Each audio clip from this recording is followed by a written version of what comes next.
Welcome to the Flight Club Podcast, a woman's guide to leaning out. We give you a behind-the-scenes look at business launch and growth through the stories of successful female entrepreneurs.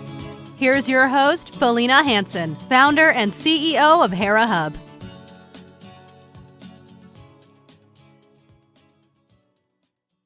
Hello and welcome. I'm excited to share my conversation today with Vani Shiroor. She is an energetic, enterprising, strong mom in her mid-40s. We're going to talk a bit about how motherhood has really shaped who she is, and also some of the opportunities that have opened up in her career path around that. She is a mindfulness coach and the founder of DOTURMINDS, whose mission is to reach beyond the doors of young and old minds to help them unlock the secret passageway to the, we all want this, no stress place called now, just in case you were wondering what that no stress place is, through the ancient Indian ritualistic dot art called Rangoli. I think I'm saying it right. We'll get the details on that in a minute.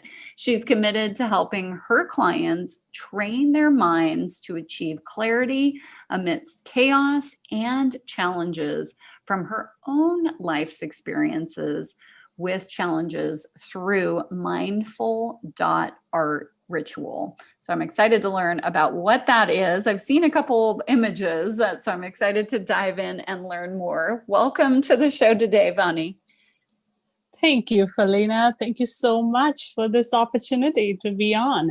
Yeah, I'm excited. Amazing. I'm excited to share your story. I know you have quite a story.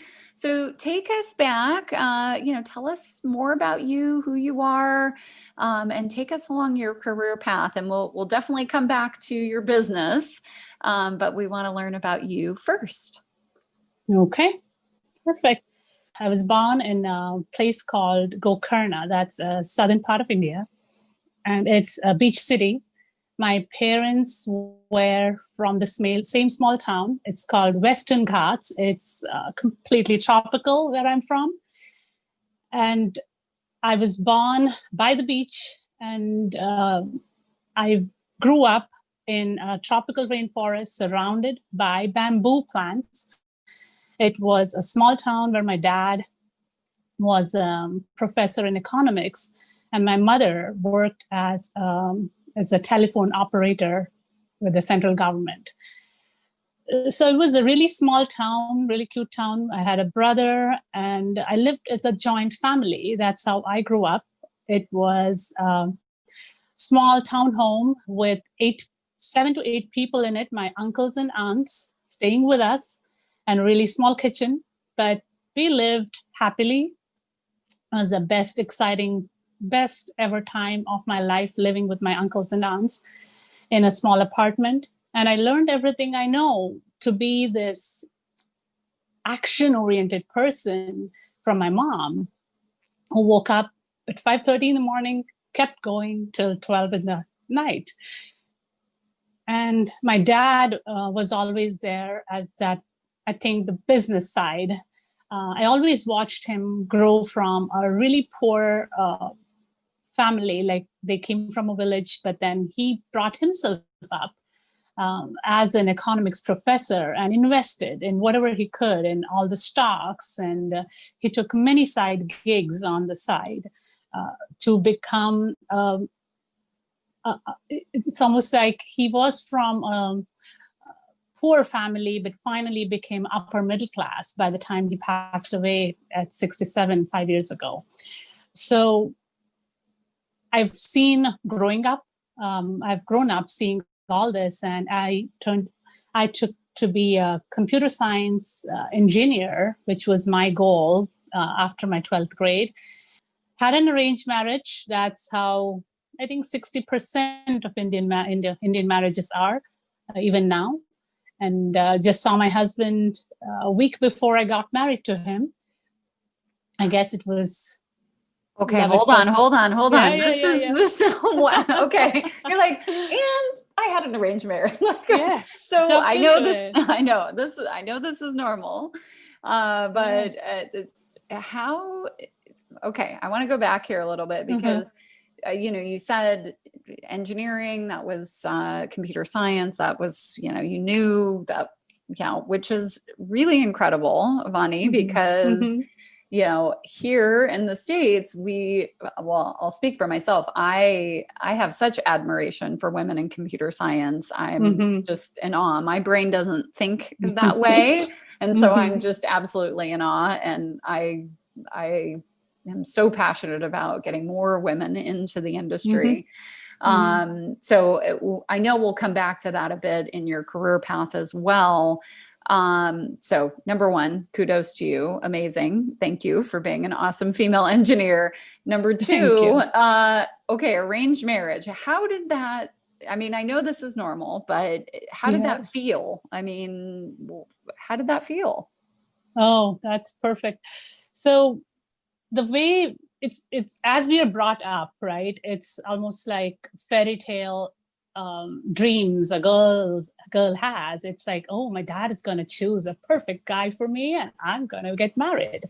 And you have so much faith in your parents. And the way it worked for us is a common friend of my parent and my husband's friend. There was a common friend. They're like, oh, okay, my son's a marriageable age. And my dad says my daughter's a marriageable age. She's finished her engineering and at the age of 22. And I think we should start looking for a match. And that's when this friend comes into picture. They're like, oh wow, I know both the families and they would be perfect for each other. She's not a matchmaker or anything. She's just a common friend.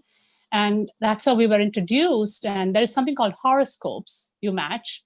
I don't believe in it now because I Huh. don't know how much Huh. of it actually match. So it's on when you're born, everybody gets a horoscope, the way based on their star alignment, and Okay. it's Like the horoscope we know here in the States, or a different yes, horoscope? it's a Okay. little different. It's a little Okay. different because Okay. it talks about all the planets. It's like a picture. It's the image. I think it Mhm. goes back to it does look like Rangoli in a way, the Yeah. one I Okay. do right now, Okay. but Okay. it's mostly it is drawn up when the 9 planets are there is motions, and they think through. The priests, usually the priests, come up with this, and it has been done for ages, Okay. and they match them. I don't know how exactly they match them, but they say out of 10, like this matches like 7. And if there are problems, like say they can actually visualize or actually predict,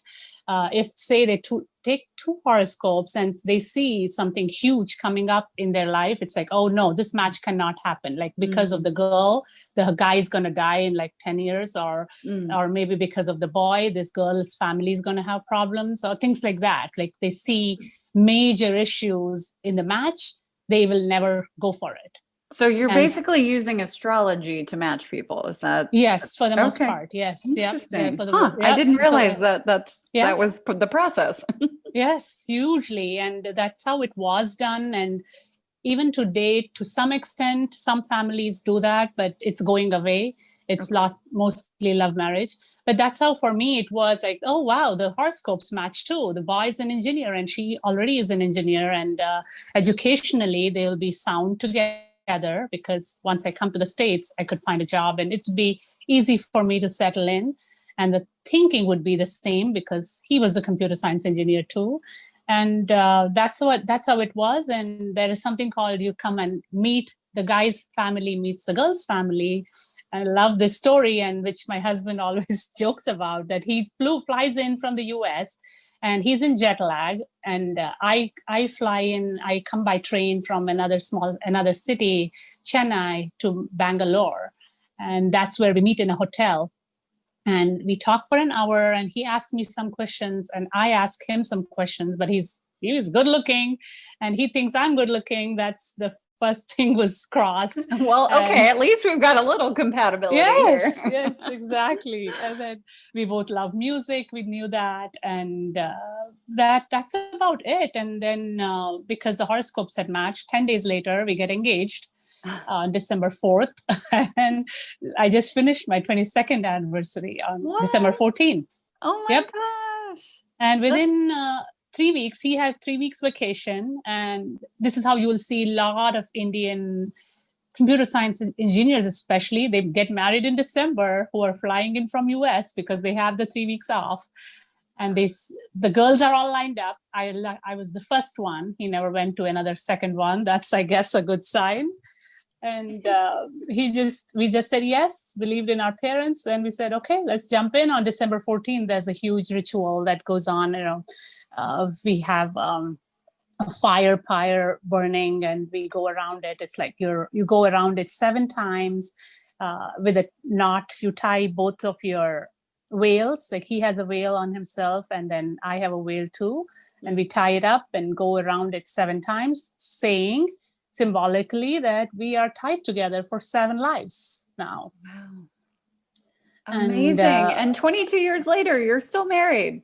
Oh yeah. And with all the things we went together through with my daughter's thing, but we are still together and thicker than ever. Like he's the best friend I have, best mentor. And for him, I'm like I said, energetic. Like it's hard for him to contain my energy, but he doesn't try to. So that's the best part. I love that. It's like, go be yourself. And that's what I was here on January 23rd, 1999. I flew here. Wow. I had no clue where. I even thought I was going to Boston, but I was coming to Houston, Texas. That was funny. Big difference, right? Huge. I think it talks about what faith can do, like just faith in something or someone, and just a faith that, oh, he's a great guy. If he had turned out to be a drunkard, wife-beating person, I would be scared, but he wasn't.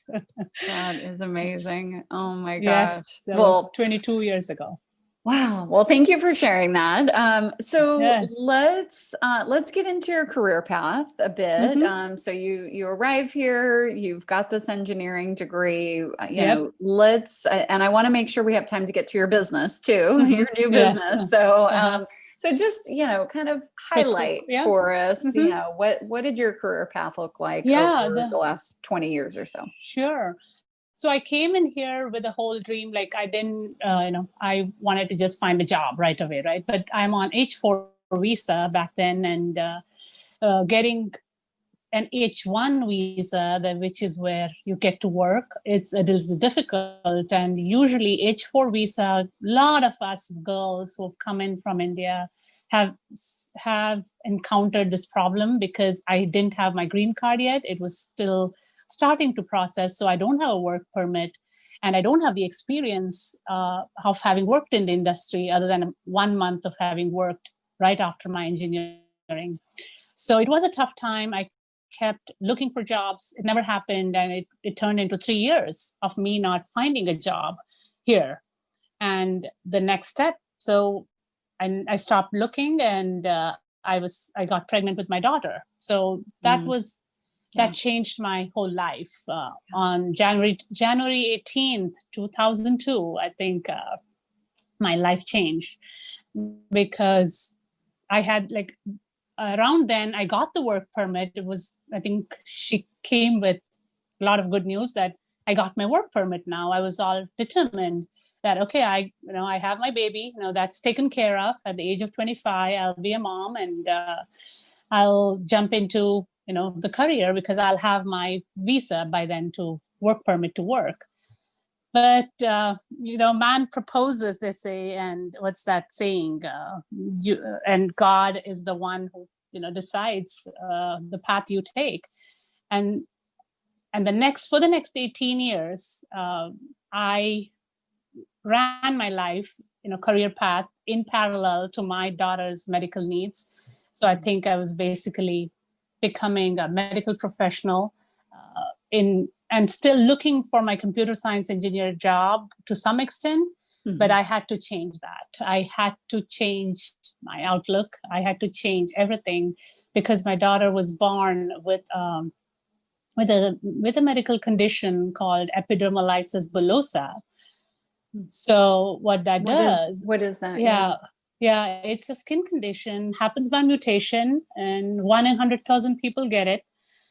And with that, the skin bruises, imagine in a body without a skin, almost. And the third day we were about to get out of the hospital, we realized that her skin is peeling, like it's just dropping off from wherever under her, where they tie the tag for the hospital tag to keep the child, like that security tag, and the whole thing was peeled. And we're like, what happened?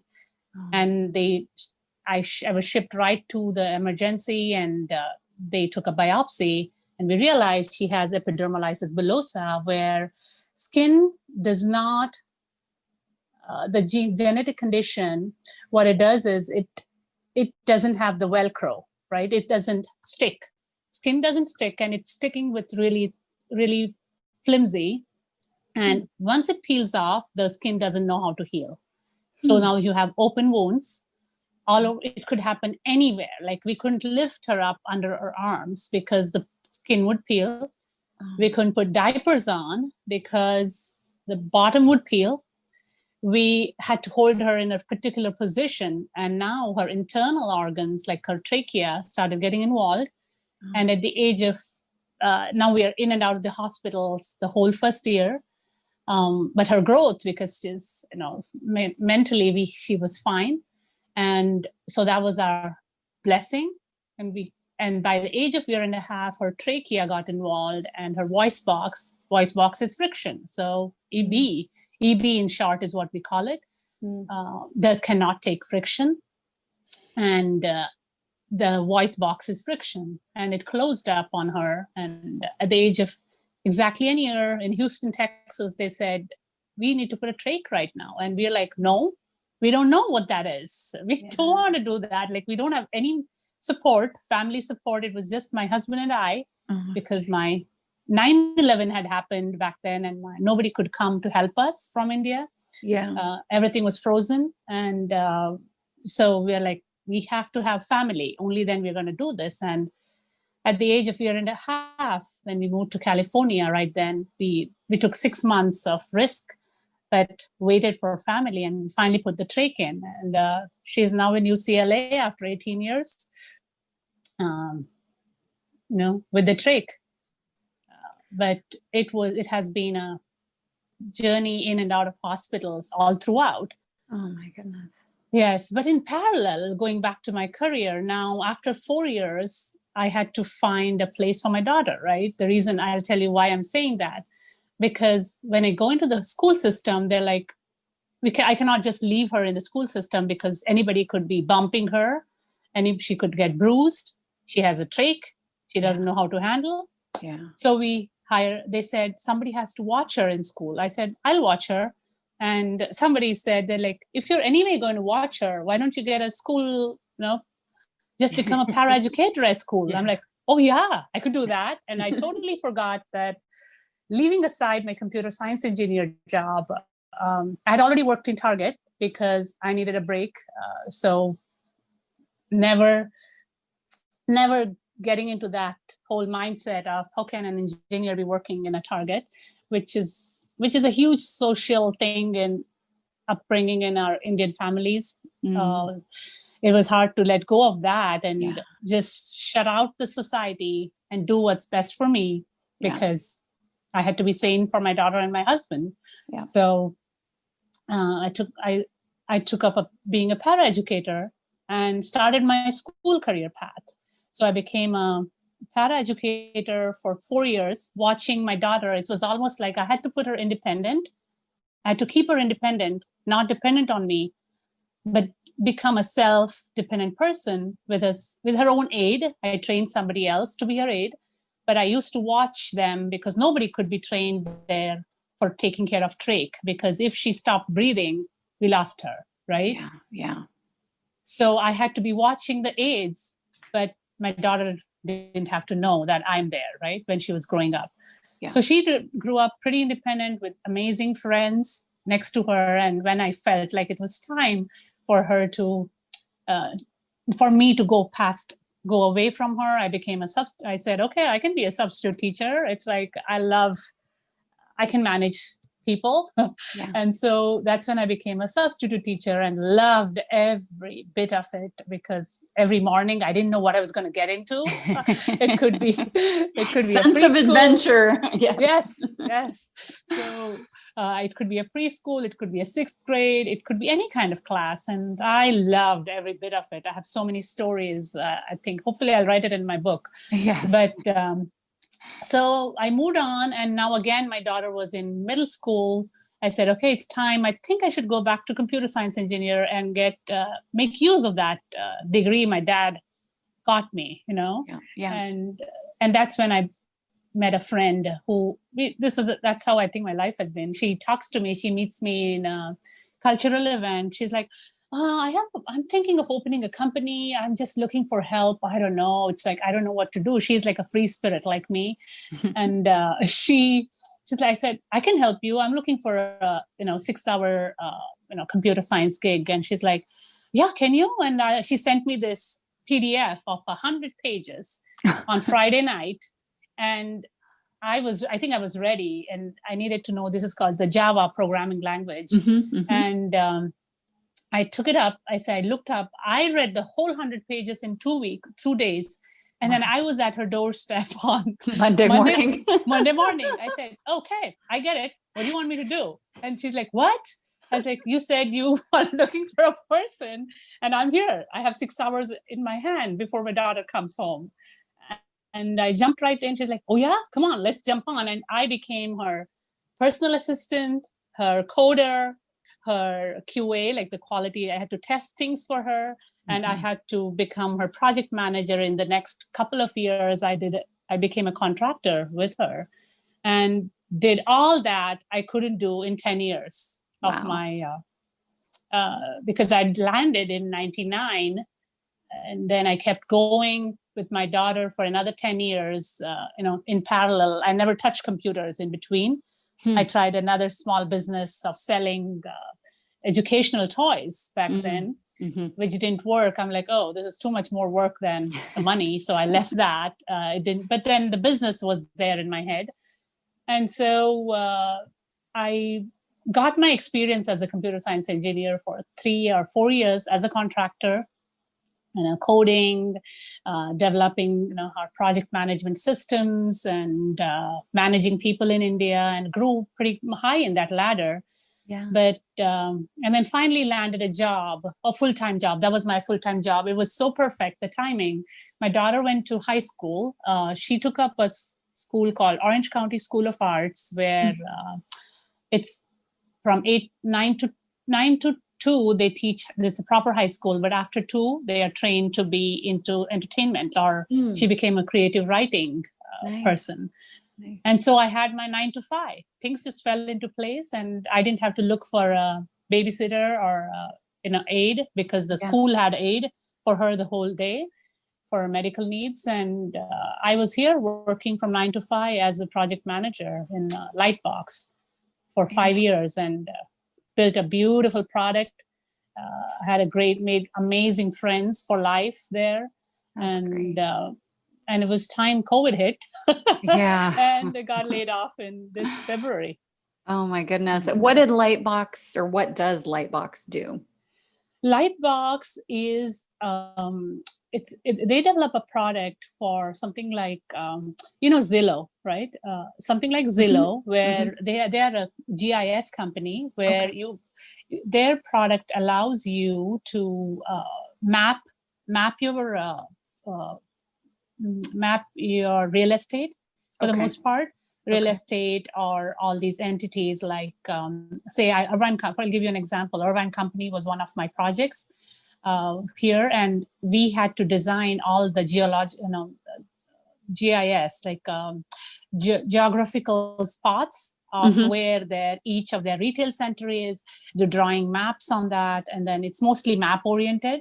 But then real estate agencies use this to keep inventory of their of all their real estate, what is it called? All their homes and all their inventory. And so when they are producing this, they can create maps out of this, like a heat maps, where they can present it to developers and builders who can use these maps and say, oh, it looks like this area doesn't have anything built on it. Let's buy this land. It's like it helps all the builders for the most part. It's a product for builders and real estate agents. Interesting. It's for their inventory. Cool. So, but Awesome. then we had to build a product for them. So and hopefully I'm looking forward. Maybe I'll get back with them soon. They want me back, I think. We'll see. Okay. Well, there you go. Well, let's talk about, let's get to what you're working on right now, and, talk about how you came up with the concept, who you work with, and just, what's coming up. I know you may come back with Lightbox, but I assume you'll still be working on this as well. Yep. DOTURMINDS is it's going to be. That's what it is. So now when I look back at the path I followed, I've always liked challenges, is what I feel. Like I was even given the biggest challenge in life with my daughter, which I want to say, I think I'm almost there. We'll know whether she succeeded or not. I think she did. But then challenges is what I like. But in February, I lost my mom. That was my last, that was my second parent to lose. And that's when my mind was like, okay, this is it. Like, this could be it. I cannot, I have to do something about, dealing with my mind. I had to find something to get control of my mind. That was where the seed was. And I had to go into something completely not comfortable to me. That is art, which is, I have never explored art in my life. And I'm not an artistic person. And I had read that everybody needs some kind of creative outlet to your, to be calm, to be feeling grounded, and to be feeling that connection with yourself. Yes. And I realized that was the one thing missing, because I was great. Like, I'm the happy person. I am that person people crowd to in a party because I have interesting things to say. And I am that person who has humor. But still, what was it that I was missing was a question to myself.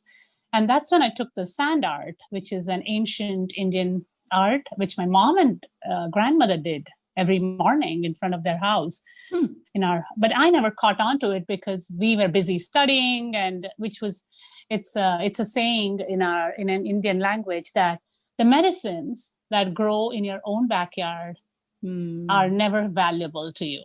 Right? It's grass is always greener on the other side. And we never took to this profound art form, which was part of our culture, and somehow it got diluted and forgotten. And I went back to it. I had this sand, which we only use during our festivals in front of God or in front of the house. And I started going through my mom's old books, which she used to do, and took that sand in my hand one day, like I was sobbing over her death, actually. And I just started doing this on a daily basis, and something in me, there was a connection. So that's when I took to this art and because I tried meditation, I tried yoga. I mean, I tried many other modes. Like I tried going out on a vacation, trying to change my spot and reading something else. Nothing seemed to have me keep control of where my mind is. It was always somewhere else. I mean, my daughter's talking to me, and maybe it was the trauma of everything else that has happened in my life too. Yeah. And finally, the only time I felt like I was here was when I was making this art. And that's when I started doing it on a daily basis and realized this was powerful. Like I was a different person. And I got deeper into mindfulness. That's what it is for the most part. It's being mindful is paying attention to the now with your being aware of where you are with a strong intention, right? That's what mindfulness is. And I took up a mindfulness practitioner course in March or April of this year. And I realized that was a thing. That is a thing, that to be feeling complete, you have to be here in the now. That was it. And that practitioner course taught me of how to be in the now, of pulling your awareness, suddenly taking a pause, and almost like a body scan yourself. That's one of the ways of mindfulness. And I connected it with my art and started doing breathing techniques with the art. And that's when within 30 minutes, I felt so calm, like I can reduce the speed of my mind from 60 miles per hour to 15 miles per hour by doing a 15 minutes of my dot art. And that seemed really powerful. And I met a group called Integrous Women. It's a beautiful group of women, just like Hera Hub, where they support women entrepreneurs with mostly heart-to-heart kind of support. It's that internal confidence that this group builds in you. And I became a part of that and started giving classes to that group of women. And that's where my product started developing. I started introducing it to kids, because this art basically is made out of dots and connections. It's about symmetry. It's about fractals. It's about finding that patterns in your life. That's what it is about. And that seems so much more powerful to me. And I started now creating kits and doing these events on Eventbrite and teaching these. It's mostly teaching, number one, mindfulness of how you can become aware of your mind while you're doing this, and later taking this aspect to your everyday life so you can become more focused. And so that's twofold. You attend, once we do the sessions with me, it's 30 minutes calming sessions, but then you go back with an art, which you can do on a daily basis with some mindfulness, thoughts behind it. And that's where I'm headed now. And that's become I get up so excited with a new idea every morning of how I could take this and expose it to many, many, many more busy women, because I'm a woman in my 40s. And I realize that we are the most powerful bunch you can find out there. Yes. We just need a way to focus, because we have so many ideas, hundreds, thousands. We don't know where to look, where to put our attention to. That's because we haven't taken that time to ground ourselves, finding that calm. Just mental vacation is what I call it with Dot Your Minds. It's that 15-minute mental vacation. You will see, you're almost like the art itself means that, because we draw that on the threshold of the house before you come into the house, which is our internal body almost. It's what separates you from the external world. It separates your internal world from the external. And once you get that connection going, nobody can stop you. Nobody can stop you. I love it. I love it. I would, like, as you describe this, I'm like, oh my gosh, I need this. Everybody needs this. Yes. So yes, and I've seen you post. I saw you post recently on our private channel for Hera Hub members about this. So I'm excited to go back and look at that post. So Vani, tell us, I know folks that are listening might be going like, this sounds amazing. How do I find out about this? Do you have a website? Yes. Do you have, how do folks get in touch with you? Yes. So I have a website. It is www.doturminds.com. So it's DOTUR, that's the letter UR, and minds, that's MINDS, minds.com. So it's www.doturminds.com. So you can contact me through that contact page. I love That's the easiest way. Yeah. Yeah, I love that you have kits and that you're doing classes, and it just Yes. so interesting. Yep, it's something schools can be using, for mindfulness for kids and focus. The mothers, homeschool groups can use it, where we do a mass event online, and I teach the kids to go through the pattern, and it's limitless. Is what I call it. Like each person can become limitless, just like the art it is.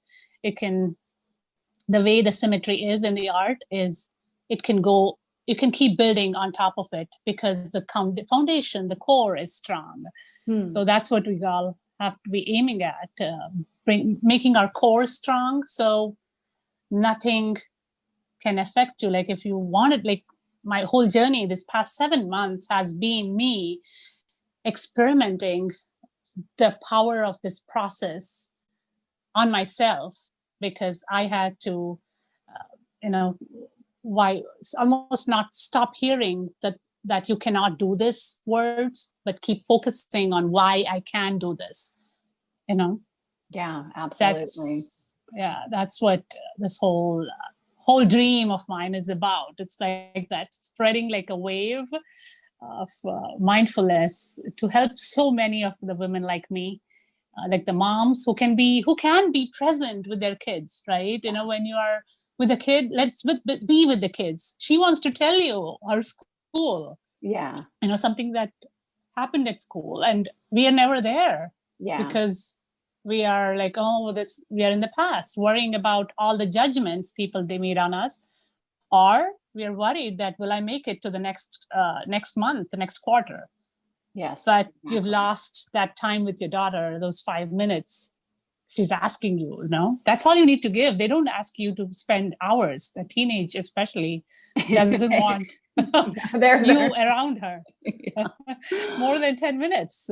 So this just trains you to be sweet. Like you don't have the time to be there and ask her, react. Don't react. Just, you should be able to switch your mind to that now. You got to recognize it. Oh, this is the time I got to be in the now with my family, eating lunch, dinner. That's it. But if you take that time to be, oh, wait, I need to breathe. I need to go take a break. I need to get out of here. You've lost it. Yeah, exactly.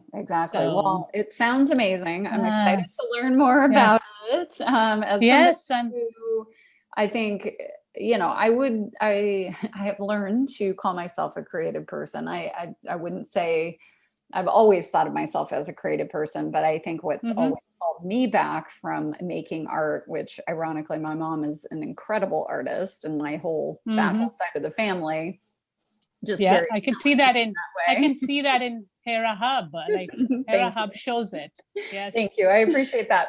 But what I'll say to that, Vani, is I've kind of, when it comes to something that I think is technical, like painting a picture of something, I've always kind of shied away from that because I didn't, I didn't feel like I had that skill set or that talent. But what I'm hearing you say as you describe this work that you're doing is, it doesn't, to me, the way you describe it, it doesn't sound as daunting. In other words, it sounds like something I could do, right? Exactly. Because a non-artist like me is able to, because it's just dots and lines, right? You just have to rein your mind to do it in a certain way. It's almost like a body. The way I call it is a booty camp for your mind. It's a boot camp for your mind, because you just have to train it. You can't expect the mind to do what you want it to do if you don't train it. You have to train it. And this is the simplest way, because you get a sense of completion. You sense, within 15 minutes, if you do this art, you can color it and make it look so beautiful. And you get that sense of accomplishment just within 15 minutes.